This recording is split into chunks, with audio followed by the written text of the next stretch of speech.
एक समय की बात है जहां एक आम लड़का था, रतन।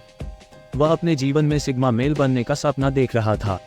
Rule number 1, your uniqueness. Ratan ने समझा कि सिग्मा मेल बनने के लिए सबसे पहले वह अपनी अद्वितीयता को स्वीकार करना सीखना चाहिए। वह अपनी खुद की विशेषताओं को समझने लगा और उन्हें महत्वपूर्ण बनाने का प्रयास किया। रूल नंबर 2, स्वतंत्रता का मूल्य। एक सिग्मा मेल को स्वतंत्रता का मूल्य समझना जरूरी है। रतन ने खुद को स्वतंत्रता देना सीखा और अपने डिसीजंस पर भरोसा करना शुरू किया। रूल नंबर 3, सामंजस्य और सहजीवन। रतन ने अपने आसपास के लोगों के साथ सामंजस्य बनाए रखने का प्रयास किया और सहजीवन का मूल्य जाना। वह अच्छे दोस्त बनाने के लिए अपनी क्षमताओं का उपयोग करने लगा।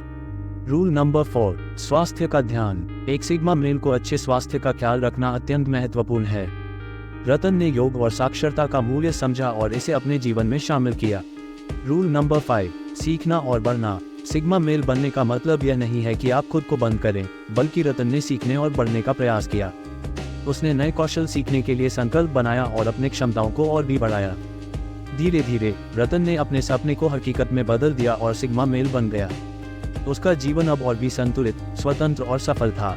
इस कहानी से हमें ये सीखने को मिलता है कि सिग्मा मेल बनने के लिए हमें अपनी अद्वितीयता को समझना, स्वतंत्रता का मूल्य समझना, सामंजस्य और सहजीवन को महत्व देना, स्वास्थ्य का ध्यान रखना और सीखने और बढ़ने का संकल्प करना चाहिए। Rule number 6, self control and stability. Ratan ने आत्मनियंत्रण और स्थिरता का महत्व समझा। उसने अपनी भावनाओं और प्रतिस्पर्धा के साथ स्थिर रहने का प्रयास किया और अपने लक्ष्यों की प्राप्ति में संयम बनाए रखा।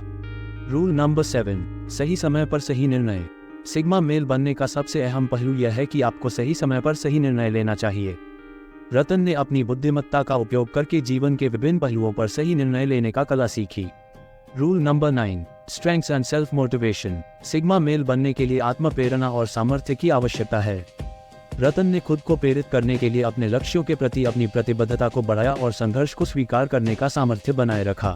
Rule number 9, strengths and self motivation. Sigma male बनने के लिए आत्म प्रेरणा और सामर्थ्य की आवश्यकता है।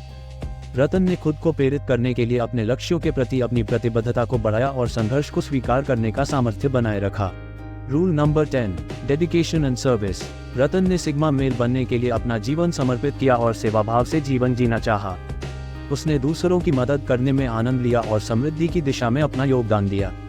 इस पूरी कहानी से हमें ये सीखने को मिलता है कि सिग्मा मेल बनने का मार्ग एक संपूर्ण और संतुलित जीवन की ओर जाता है, जिसमें स्वतंत्रता, सहजीवन, स्वास्थ्य, सीखना, बढ़ना और सेवा भाव का समावेश होता है।